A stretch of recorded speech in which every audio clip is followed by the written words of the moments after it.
Kilian, it's great to have you on the Singletrack Podcast. How are you doing today? Doing good. Yeah, it's a pleasure. Thanks for inviting me. It's great to have you here. And I think where I want to start this conversation is with the history of our sport and the greater mountain sports world. I know you're a student of this. You've written extensively about it in the past.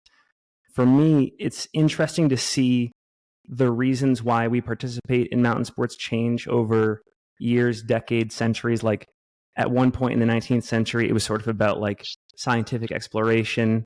Then it became kind of about nationalism. Then it became about like art. Some would argue, I think you've talked about this, like it's become more self-centered in recent decades. Like it's about external validation, personal branding, consumerism. Do you agree with that timeline and like where the direction of motivation is trending?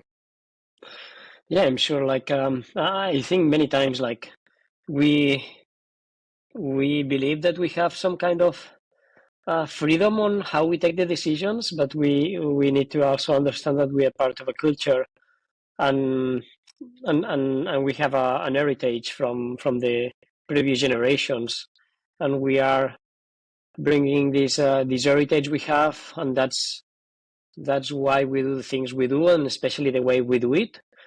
But also we are influenced by society.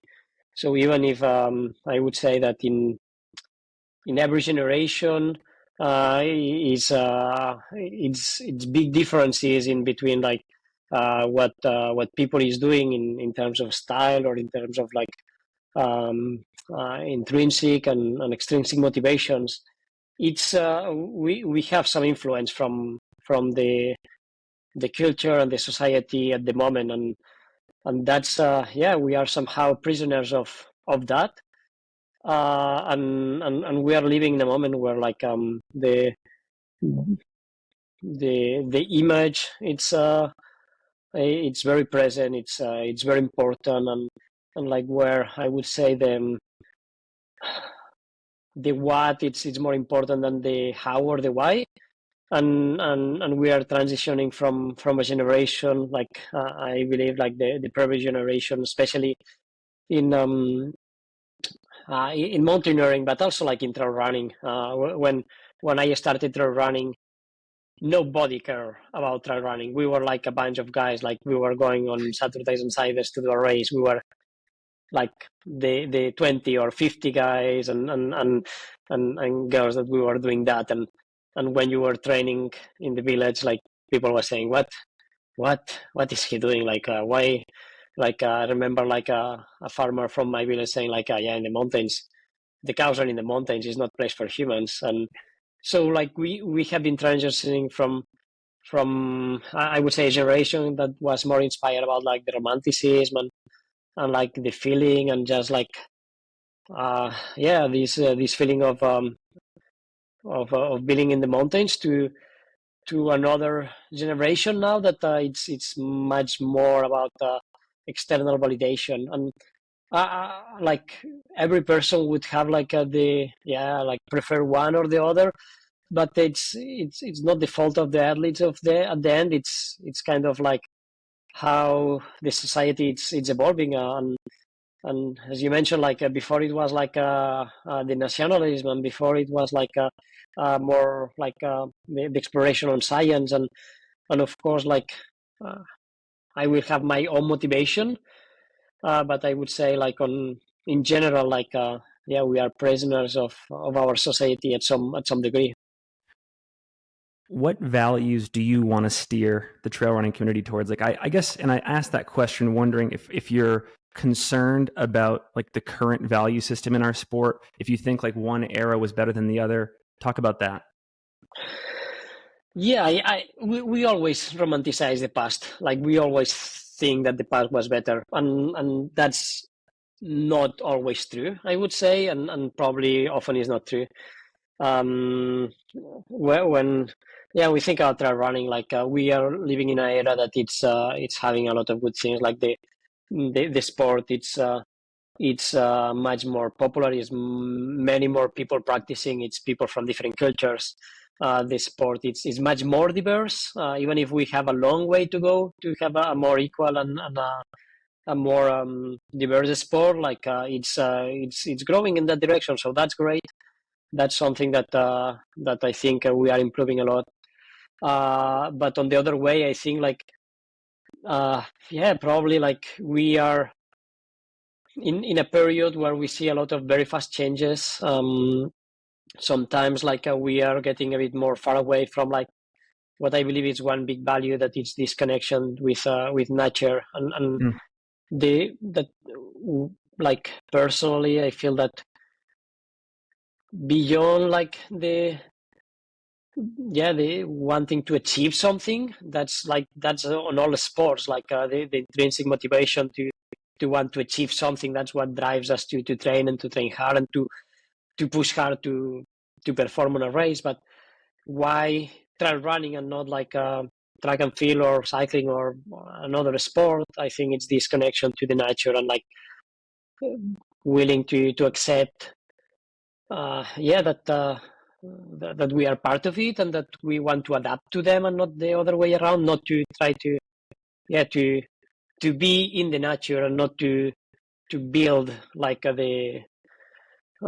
is not a state. I think it was Anatoly Bukarev then said like mountains are not the stadiums where we practice our sport, but they are the cathedrals where we practice our religion. And I think it's a bit that. It's just like it's not a place to. Yeah, it's a place where we have also like a kind of a very strong a pertinence feeling, and not to lose that and become only like performance and a sport, even if that's a big part of why we want to train and to push hard. I think you touched on this a little bit, but like obviously like Edmund Hillary had different motivations for tackling Everest than someone like Reinhold Messner did, right? And so to me that makes me curious, like what caused the changes in eras? Like how did we get from like that nationalistic era over to like sort of like the art and contemplation era? And like to me I wonder, is it as simple as somebody like you writing a manifesto about like a new way to approach trail running, and then like it takes 5 or 10 years to kind of seep into the culture, but like people would look back and say Kilian wrote this thing back in 2024, and like it turns out that a lot of movers and shakers were really touched by it and it kicked off this whole new value system? No, I would say it's I think we are much more influenced from like outside culture than like inside too. Like in a way, like if we look mountaineering, like when it was all this nationalism, it was more in a time where like it was really like showing the military power of the countries. So like that was another tool like for countries. Even like if alpinists they were caring about climbing more than anything else, like it was used for that, and it has this echo. And guys like maybe like Paul Prayers that hundreds of years before like have been writing a manifesto and like talking about like the purism of like climbing without artificial means. Like it was not on the biggest part of the culture in the 50s, and then like it changed like after the wars. So then it came like a generation which was more open about like climbing difficult mountains in a style. I would say it's on a way like I think people that has been setting precedents like Paul Prayers or Reinhold Messner. They have an influence of the future generations, but I would say even if those are there, and they influence, I think, the very core part of the sport.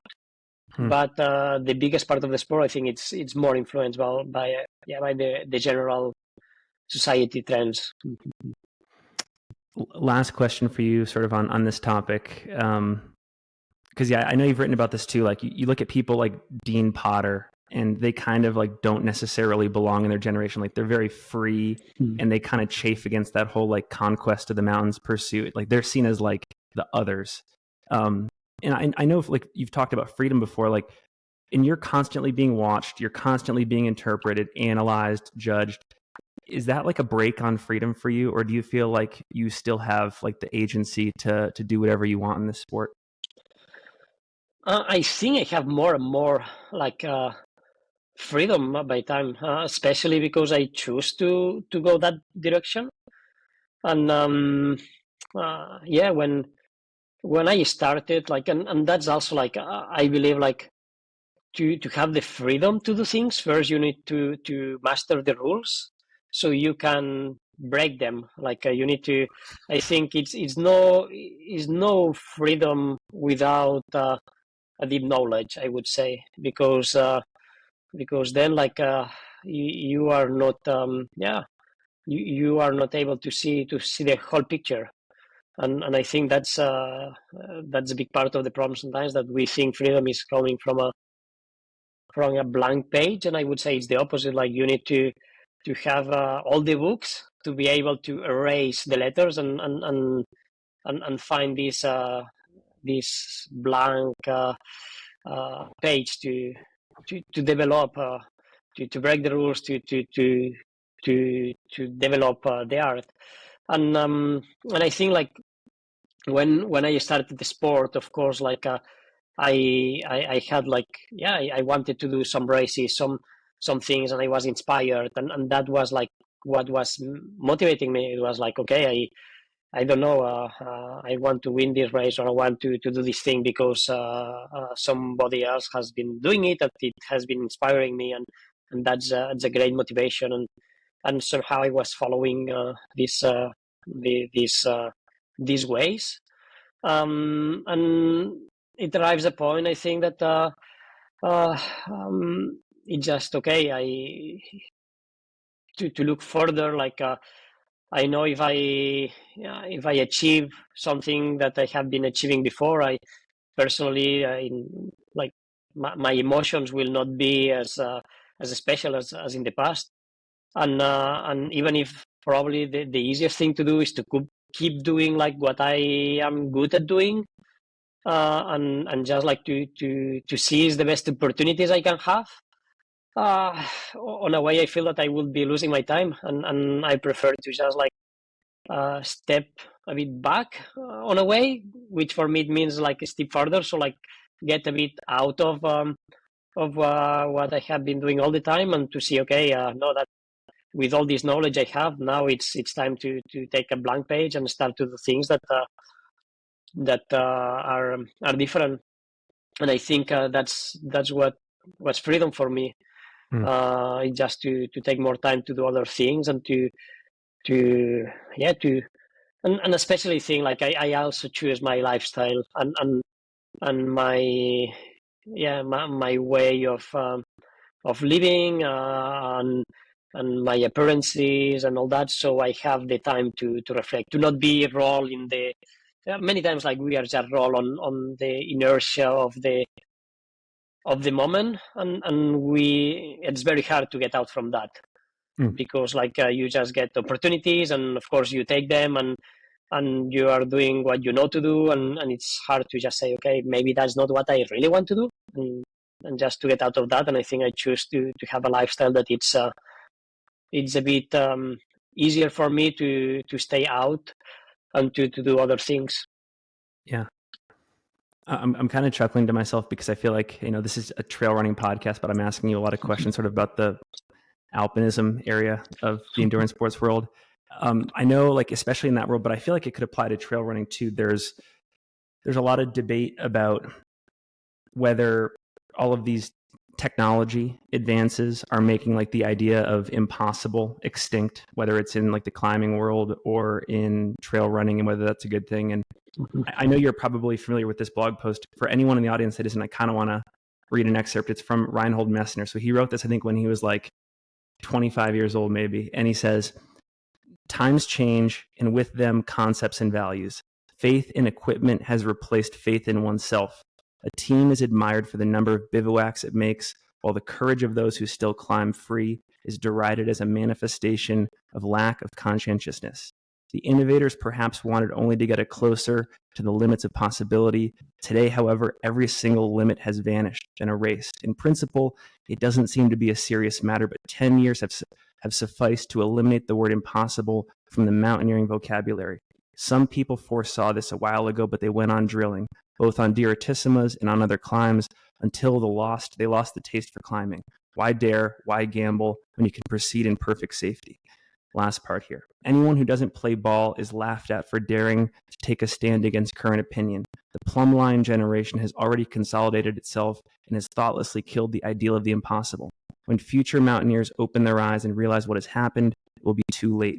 The impossible, and with it risk, will be buried, rotted away, and forgotten forever. Do you identify with that at all? Like, do you worry about that even in trail running? Yeah, that's murder of the impossible. But it's real. I think we live in a society, and look today. If we want to go from A to B, the fastest way, it's either we take a car, a helicopter, a plane. We don't need to walk. We don't need to run. All activities, like physical activities and sports, it's not about I would say it's about renouncing to advantages. So at some point, renouncing to these advantages makes the challenge. And I think that's the main point. Where do we put the line? There, I think it's very hard, and it's always a compromise. I think it was a physiologist, climber Renton, that he was saying to go barefoot, naked, without a chalk, without rope, on site, that's climbing. All the rest, it's a compromise. So, of course, the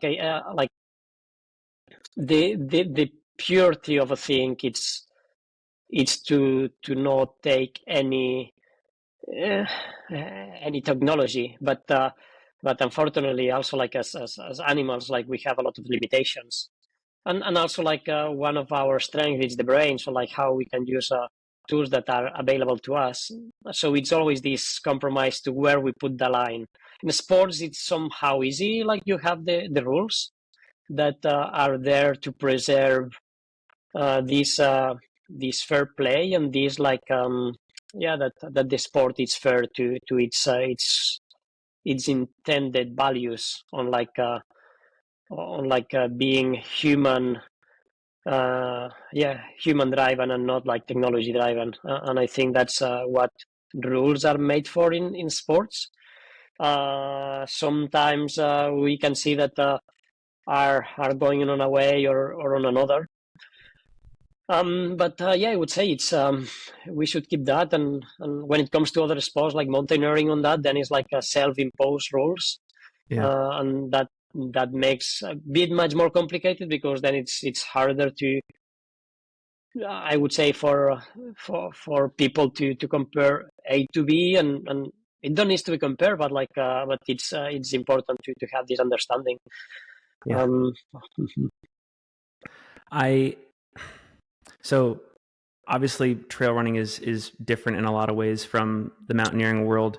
Do you think that what Reinhold was writing about, and maybe what he would still advocate for today, is more a problem of that world than it is in trail running? Or are we going to be dealing with that same debate now or soon in the future?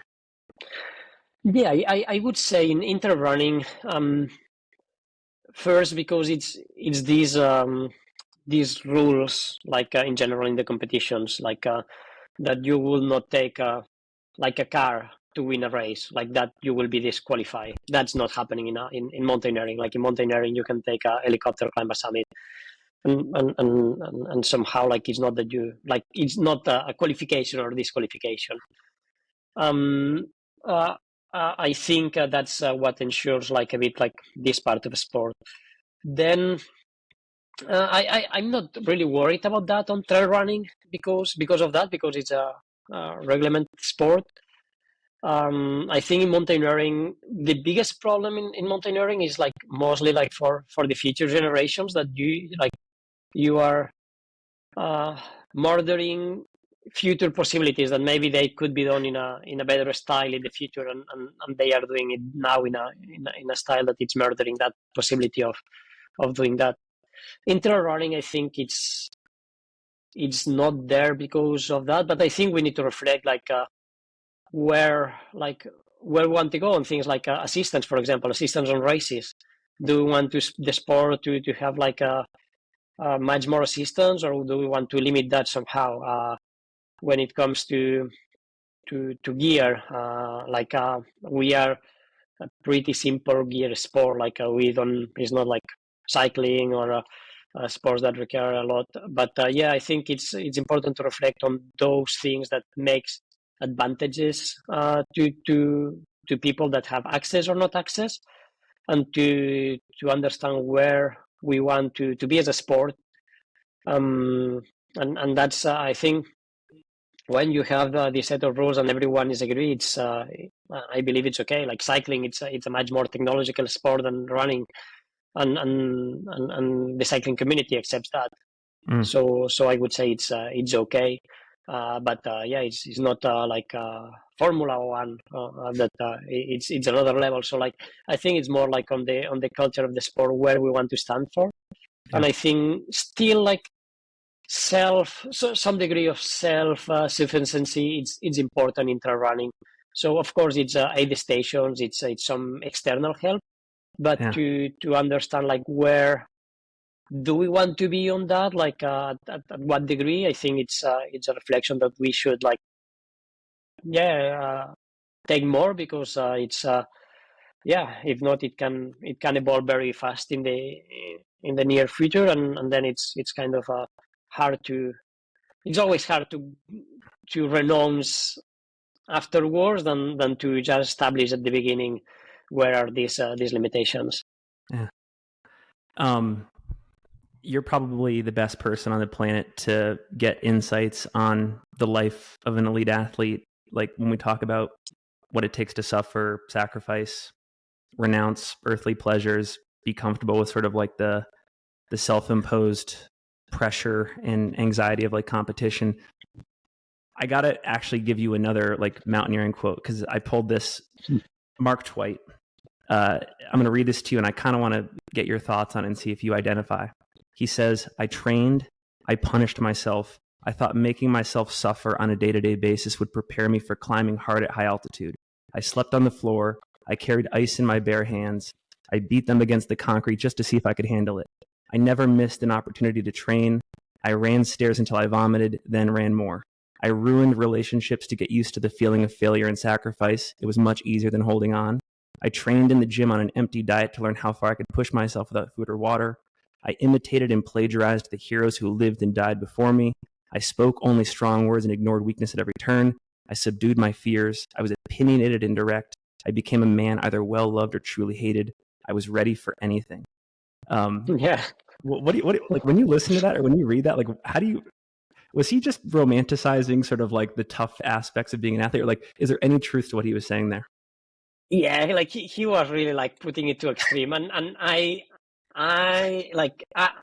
read Kiss or Kill or Mark Twain when I was young, and I made my own Kiss or Kill manifesto based kind of on his words. And I think when we are young, we do a lot of very stupid things on that way, you don't need to sleep in the floor, you don't need to go outside when it's -20 and sleep outside, but it's also I think somehow necessary, especially when you are young, when you are building your foundations of what it will be your life.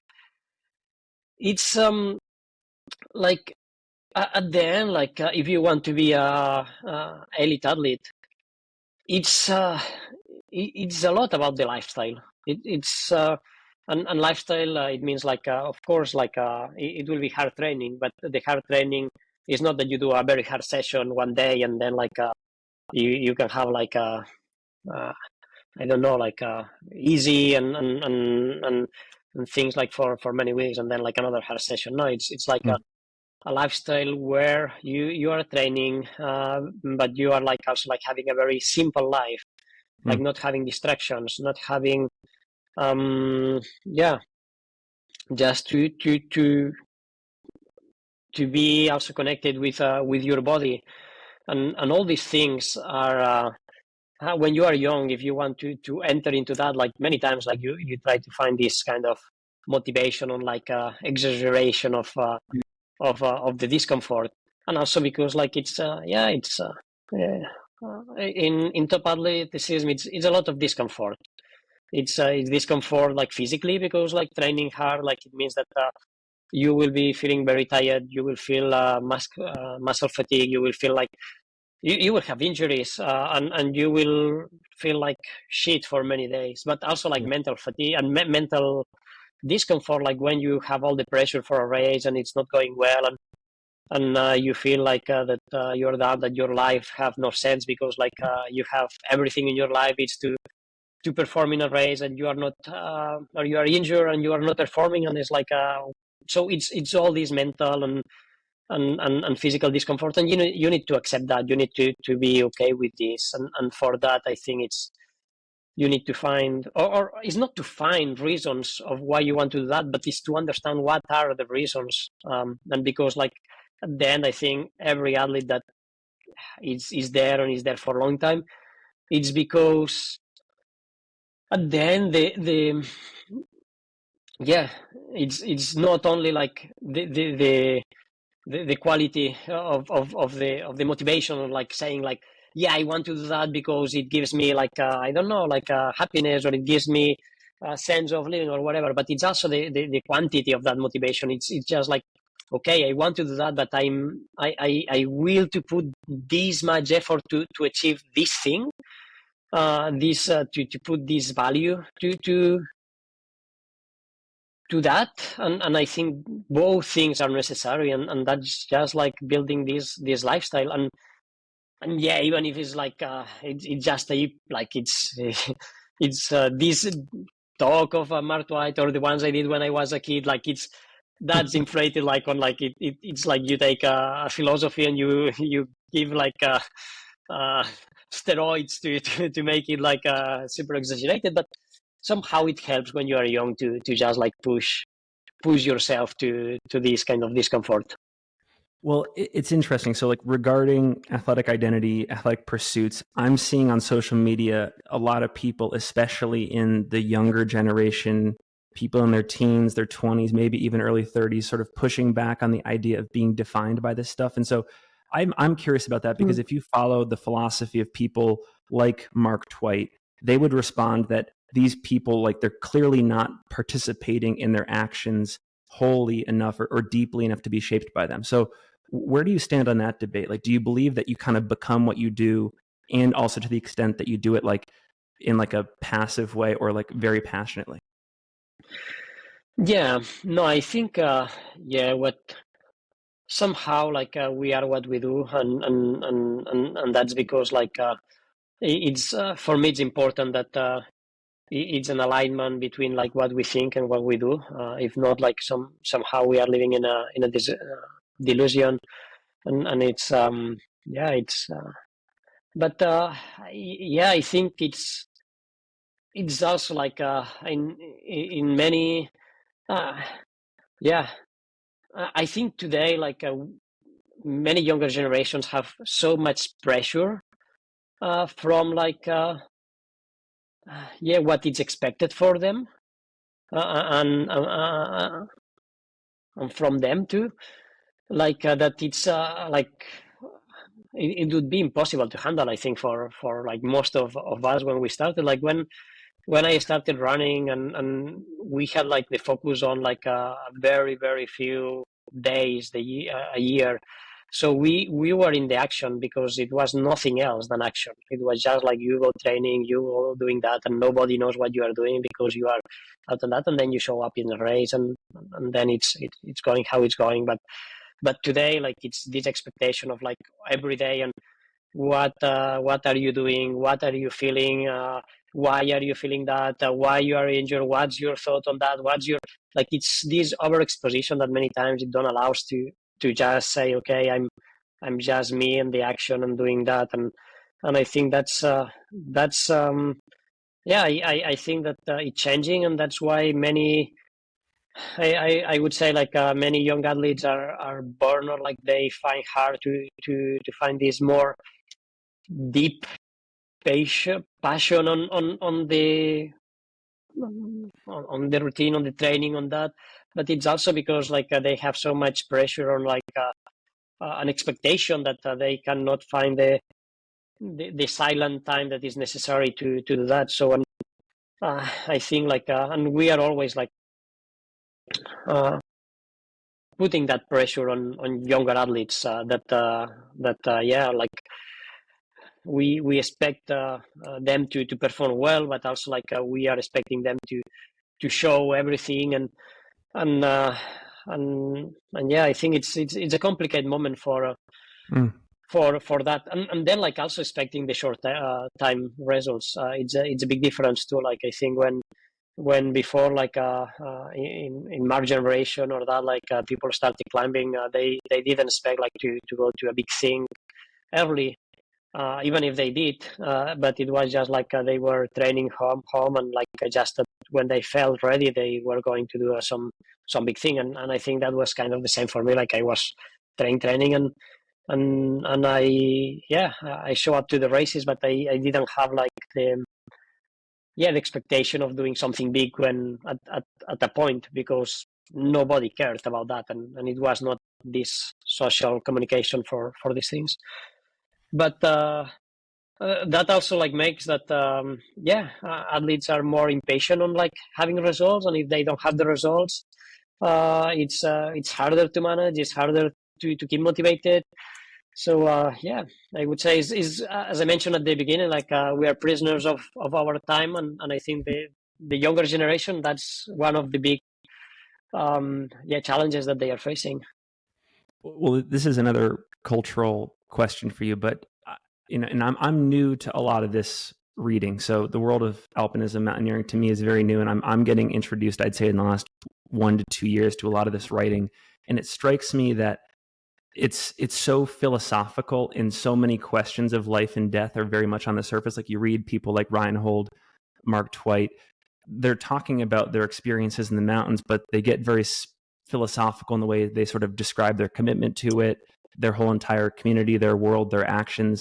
And I don't see that as much in trail running. And I'm wondering if you have any opinions on why sort of like the people in our world are descriptive in a different way. And I don't know exactly where to put my finger on it, but like the climbers' descriptions of their lives are just so compelling and relatable outside their sport.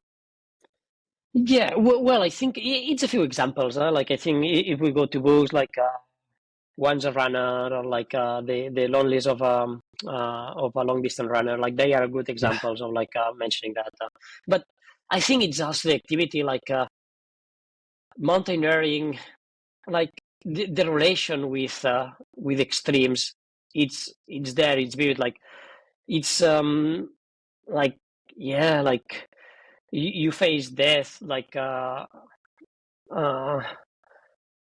few times or many times, and you are in situations that really questions your existence, and really questions your and I would say like you can find this same like questioning like doing less dangerous things. Like you can do like running, and you can find the same like relation with who you are and what's your consciousness, and all these whys and all these things through running or through meditation. And I think some people, we need we are more brute maybe, and we need to put ourselves in facing like some risk, and to face these questions. But I would say it's just probably because like it's yeah, it's closer. I think this relation like with existence, it's much more vivid when climbing or doing alpinism. There's just so many of the blog posts that I've read from a lot of the people I just mentioned, like they're very and I don't mean this I mean this in a neutral way, not positive or negative, but like there's an agenda to their writing. Like it's kind of like, I have lived this way and I suggest that you live this way as well. Like this is what it takes. And yeah, they very much bring a point of view to the world, which I appreciate, regardless of whether I agree or disagree. It's interesting that their writing is infused with a very clear worldview. Yeah, well, like it's somehow it's like, why do we use like a platform like a book, or like a blog post, or like a social media, or like a or like a podcast like that? It's because somehow we want to influence, to make some influence, and even if it's only to inform, it's because we want to inform about like what we care. Why will I be talking about like physiology, about trail running, about mountaineering, about I don't know, climate change? Is because like I believe on these things, and then I find it interesting. So you want to influence somehow. So I think it's a bit the same. But as you mentioned, like it's not positive or negative. I think we need to take it with this vision, like on like taking it as information and not like somehow of imposition, even if like the tone it's on that.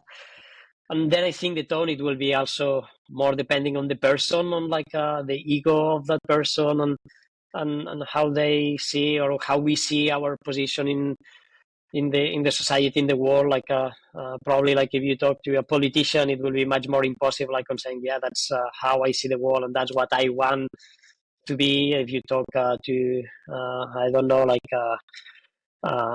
somehow I don't know, I have been meeting some a teacher that even if it's teaching things, normally it's in a way that it's more like to open on like discovering your own thoughts, even if both are like trying to impose, or to not impose, but to share a perspective of the world. Like it would be in a different manner, and that I think it comes to personality and to ego. And I think in mountaineering it's a lot of big egos too. Like it's a culture that it has a lot of ego. Yeah. Well, I'm benefiting from it. I love the ego. It's entertaining me. Yeah. I'm sorry, I had to say that. Okay. And you mentioned the environment. I should have asked this earlier, but I know this is very important to you, and this requires some sort of like predictions about the future. But if your environmental influences sort of like win in the next 10 to 20 years, what does a sustainable sport of trail running look like when it comes to equipment, when it comes to travel, event participation? I'd love to hear you kind of riff on like what you see as a possible like golden age of environmentally driven trail running. Yeah, well, first I think it's as outdoor sports, like we have the opportunity of leading like also other industries and other parts of society, because like we need like kind of a systemic change to make an impact. But we need to start to work from on what we can do. Like it's not to think the big picture and be overwhelmed about that and think, okay, it's impossible, so we don't do anything.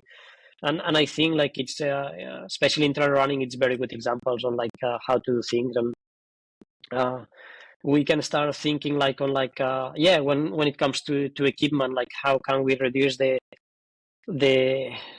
footprint of that. And I believe in slowing down the consumption. That's like we know that one of the problems that we have today, not on trail running specifically, but on general, is the overconsumption. Like to just buy things that we don't need, and to just replace things before we need to replace them. So like to slow that consumption, it means that we need to rethink business models, and to rethink ways for the business models of the companies. And I think it will change first because like legally I know like countries like France, for example, are doing good things on like that you will need to provide like some degree of reparability, and you will need to provide some degree of like not over that the products need to go to end of life. So I think legally it will come that you need to to have better products for in this for the environment. And then like I think many people also like will ask for that, like to have more a bit less fast consumption. Then I think when it comes to the sport, I think one way is how we think sports is made, and a lot of times it's kind of replicating the same model of like taking the same group of people and taking them on different places of the world to repeat the same thing, kind of. How can we make that a bit less impactful? I think like to think before of making a circuit about like how is the travel there, to make it on a way that it's better. I know, like for example, to put examples, like Golden Trail Series has been working on like from like doing like independent races, no matter where they were, to try to do like if we do a race in races in Asia, so we put all the races in Asia together so people can stay there, then put all the races in Europe together, and then to put all the American races together so people don't need to go back and forward. That's one idea. Other ideas could be like to race more locally and do only like a few international events where people is meeting together. Solutions, I know, for example, like Mont Blanc Marathon, now it's they will reserve like big numbers for people that is traveling there by train. So like it's all these initiatives, and then like the care of the terrain, that's also very important to communities. And for that, I think US it's much better on that, like races where you need to do like trial work to apply for the race, that the number of participants is low because it takes into account like the hosting capacity of each ecosystem. So like to be more aware about these things, I think are important. And I believe that trail running it's in a good position because the actions that they are taken are on the right direction. And even if we want to go faster on that, I think we are doing good steps on most of the cases. With these next points, they're not necessarily my own. I just think it would be interesting to kind of throw them into the discussion to see how you think about them. I'm sure there are people out there who work in the outdoor industry, whether it's for an apparel company or if it's for an event, and they wonder or they fear that if we sort of live out these environmental values and we encourage people to reuse and recycle and repair, if that happens and we stop buying things, there's just going to be this like collapse of the outdoor industry, and a lot of companies that existed, they might need to like close up shop. People lose jobs. Similar with events, like if we stop encouraging like, you know, overseas travel and stuff to races like UTMB, events have to sort of refactor everything about their business model.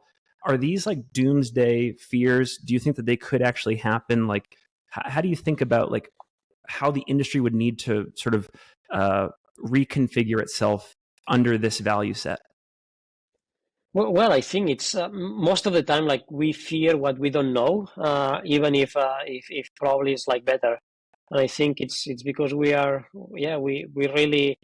prefer like a worst place than a better place that we don't know.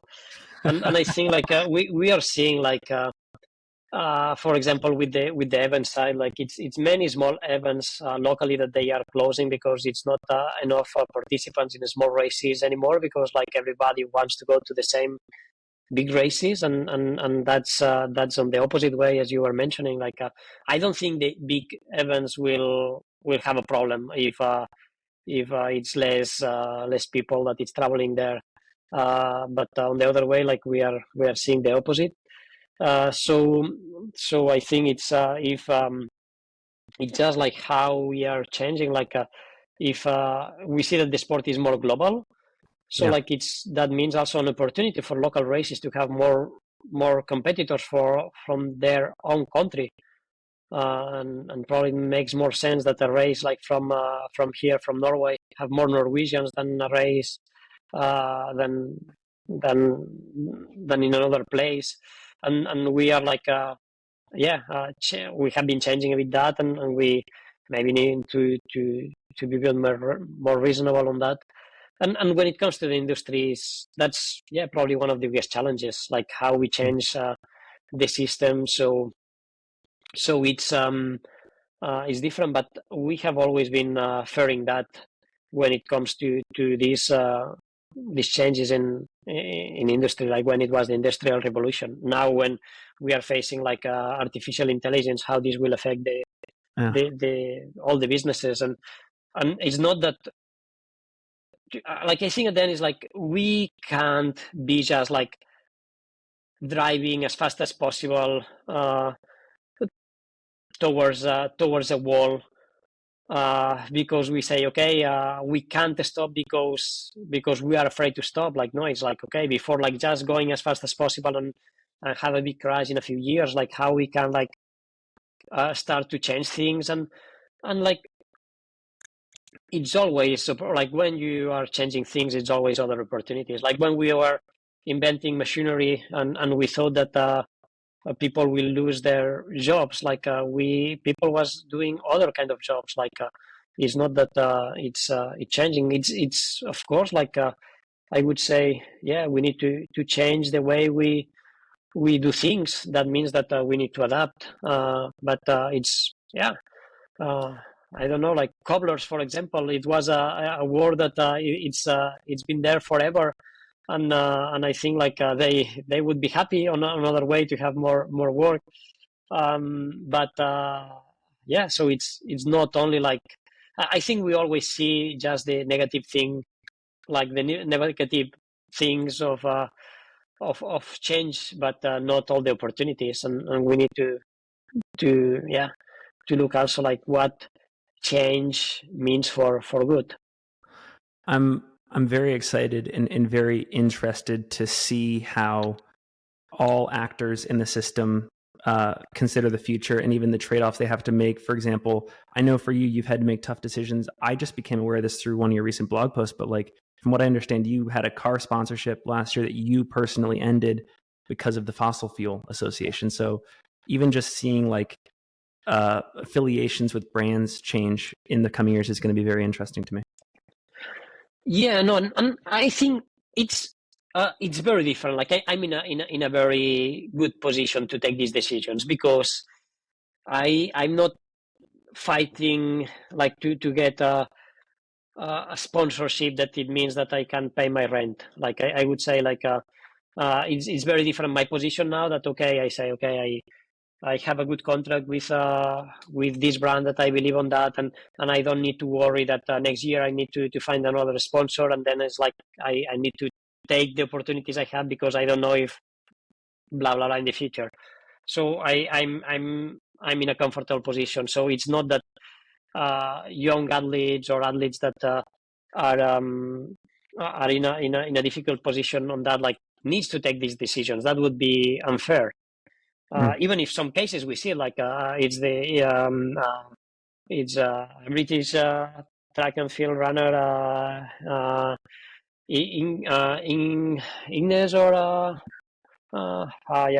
Hal that she renounced to go to the World Championship in Australia because she needed to take a plane, for example, and that probably was losing a lot of opportunities for her.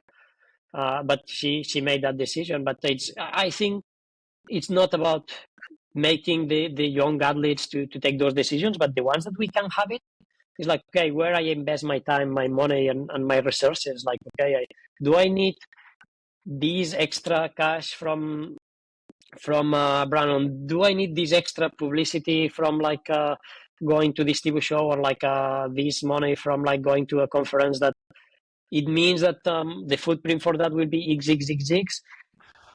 Do I really need it, or I prefer to invest that time or that money or that resources into like training or into like making a feature that is better for my kids? And then I think it comes to that, like we have a limitation on time, and we have a limitation on resources. So then it's like, how can I invest them? And then it comes to where you feel comfortable with it. One last thing on this topic, and then there's maybe one or two more things I want to ask you about. But I'm also curious, again, let's just imagine that 10 to 20 years from now, like the value set of the sport has totally changed. It's pretty firmly rooted in environmental conscientiousness. I am very curious to know how our relationship with events changes. Like, is the competitive sort of individualistic mindset that is dominant in our current culture still going to be at the forefront of everything 20 years from now? Like, do we start to do events that kind of represent more of that like ecological, like harmonious relationship with nature, as opposed to like the adversarial stuff and like, I want to beat this person today? And I don't know if you have any thoughts there, but like, I've always imagined that if we do kind of live out this path, that the nature of competition changes as well. Well, I'm not sure actually, and I think because we can also separate them like on a way that it's like I mean maybe just like how we see competition. Like if we see competition like as a hierarchy of things, I think yes. But if we understand competition as just a game, like when you have kids, like they run and they want to be first, but they don't care about anything else. Like it's just like because it's a game. But now it's like I don't know, like I like personally, like I love like racing, like because it's fun and you want to give your best and you want to bring everything on you, and just having competition is helping you to give your best, and it's not to beat the other, but it's just to take the competition to push further, like all the surrounding, like all these stuff, or like making a podium and like making appearances and all these like it's artificial like things around what competition in its origin is like. That we can eliminate, like that would be very good to eliminate, just to have you just finish the race, you have been pushing each other, and you clap hands and you go home, or you like discuss the race with the others, and you forget about everything. That would be great. But I think it's on a way like competition in the sense I understand it. It's about like getting inspired by others to do better, and to get the push and get the help you need to go further. We need that also, like for every challenge we are facing. What we don't need probably is the bad things of I wouldn't say competition, but of this it's more on the image culture of like being like, it's not because you win the race that you are better than somebody else, or if you do a better time, or if you have been in this place. I think that's the bad part of competition, that is like slowing us from many things. But competition as a game, as a way to push each other, I think that's very positive. Speaking more to the positive elements of competition, like you were saying, I'm curious, if you look back at your career, has it been harder to get to the top of the sport, or has it been harder to stay at the top, and why? No, it's much harder to stay in the top, because like to get to the top, like it's you need to have a very clear motivation, and keep that for X years, like 5-10 years to get there. That's kind of a short term, like sustainable. For many people, like it's possible to do it, then you're right there.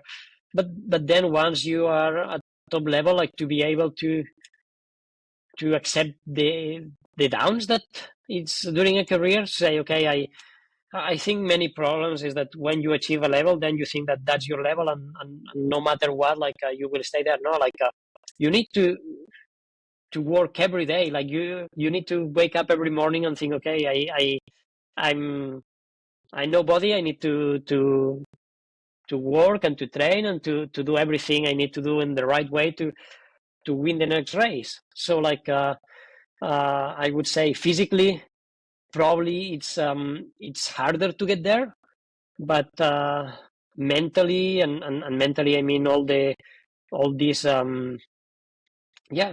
long term commitment. It's of course it's much harder in the long run. Last topic, I promise. I know we're almost at time here, and I really appreciate it. I want to cover sort of your latest thoughts around the Pro Trail Runners Association, your affiliation there, having founded the organization, and now that we're 2-3 months away from UTMB, that as well.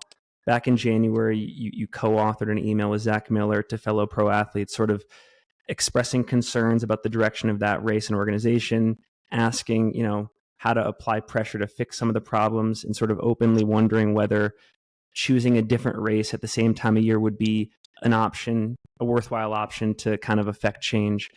And we kind of talked about this earlier, but if we look to now, like 6 months later, speaking theoretically, do you think that we're in a position in the sport where you and your fellow pro ultra runners have that option? Like, can they afford to go elsewhere and sort of lose the visibility from that race? Like, would that have been realistic? Would sponsors have tolerated that? Like, talk about sort of like the reasonability of that, and whether it's something that like they could have absorbed for their careers. Yeah, well, I think both are kind of they are unrelated. Like the Pro Trail Running Association and the thought of like doing other circuits, because like with the Pro Trail Running Association we are working closely with UTMB in everything. But I think it was important to create some kind of association to work for our interest, not only as elite athletes, but also like as athletes, and to have our vision. And that's something that I had been trying many times in the past, like from 2011, first time that we tried together. It's very, very hard to associate persons with a common goal, and that at some point some goals that they are, or some like directions that they are better for the community might be not better for you as an individual, but if you want to progress as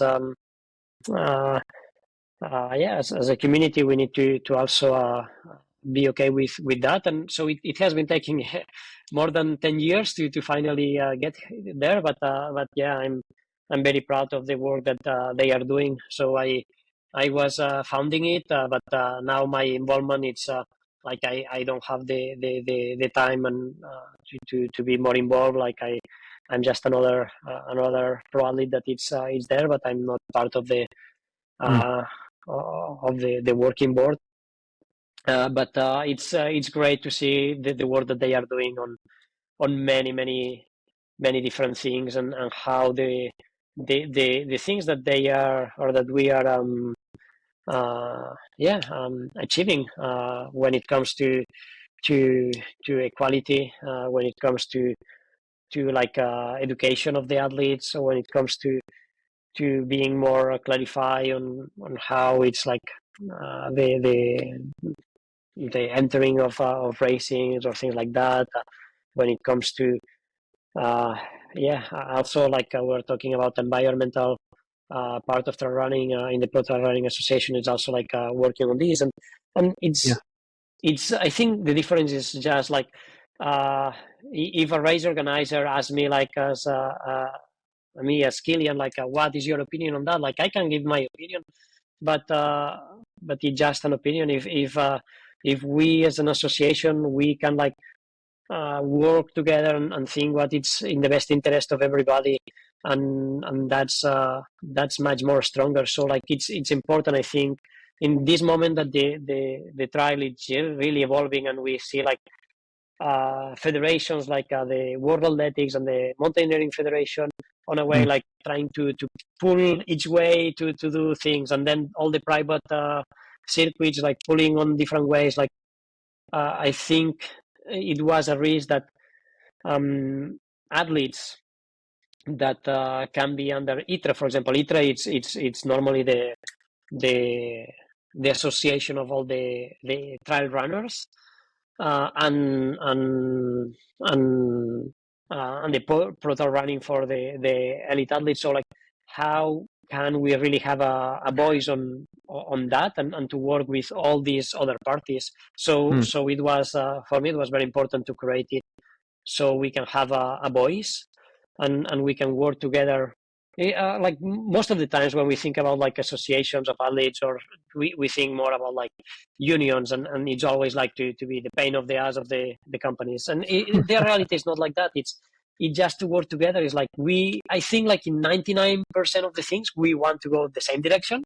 So instead of like fighting each other, like we need to work together, and I think that's what we are reaching, and it's very, very good.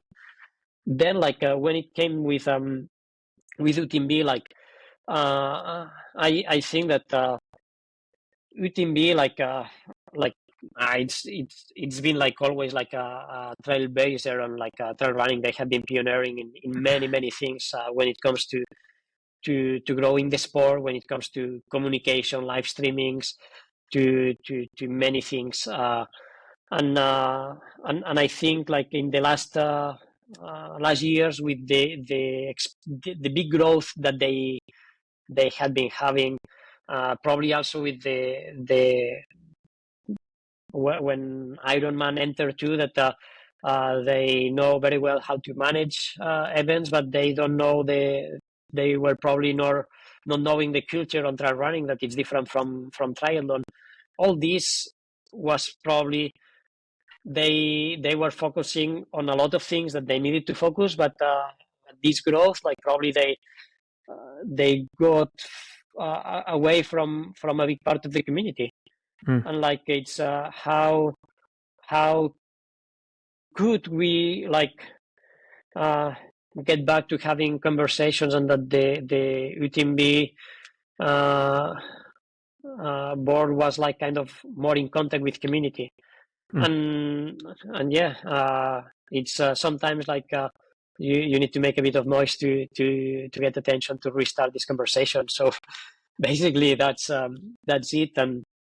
And I think on the other topic of like, it's like, can another race have the impact of UTMB if top athletes go there?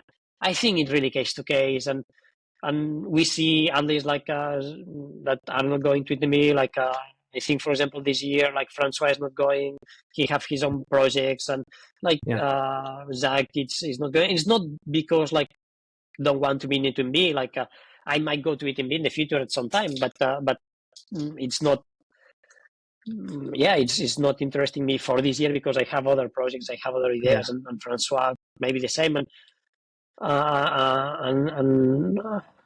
another. So it's like the athletes don't need a race, and when it comes to numbers, like I have been saying, like the project I did last year in the Pyrenees, I didn't do it for that at all. Like it was like I really wanted to leave something like special, and like to really push my limits farther away than I can do in a race. But then when it comes to visualizations at the end, like it had more impact than when I was winning with UTMB.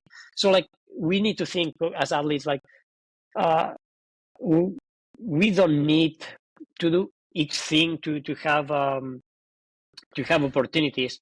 But of course, like it's also like for athletes that they don't have the platform that maybe I can have, or Jim can have, or Francois can have, to go to races is where it's more visibility. So then it's much harder. But yeah, I would say then it's what's important is to keep working together, and because in the 99% of things, like we all are we want the same thing. What motivated the decision to send the email outside the scope of the Pro Trail Runners Association, to take individual accountability for it?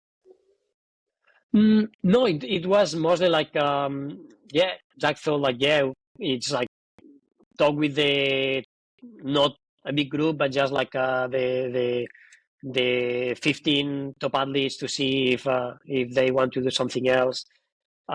So it was mostly like how to mostly like how and it was to bring this conversation, like are we agreeing on the changes that they are happening, and to bring this conversation, and first it was like to have this conversation between the athletes before bringing it to UTMB. Then like the leaking of the email, like it precipitated that conversation, so we couldn't like have the long time to talk between the athletes to bring our concerns to UTMB. So that was much faster than we anticipated. But then, like, what happened is that we had these conversations with UTMB, and that we align, or like we expose our concerns of certain things, and we got some answers, and some that some things they are also concerned, and that they want to improve the relations with a part of the community. Are you going to race UTMB? What's your status with UTMB in terms of racing it in future years? Like I will not race it this year. I have other projects, and I don't know in the future. Like I'm in a moment where I feel like okay, like I want to do races, where I feel that that it's motivating me enough to travel there, and that and for that most of the time is like that I know that it motivates, like it's something that it really makes me train so hard that that I know that I need to train very very hard to achieve that thing.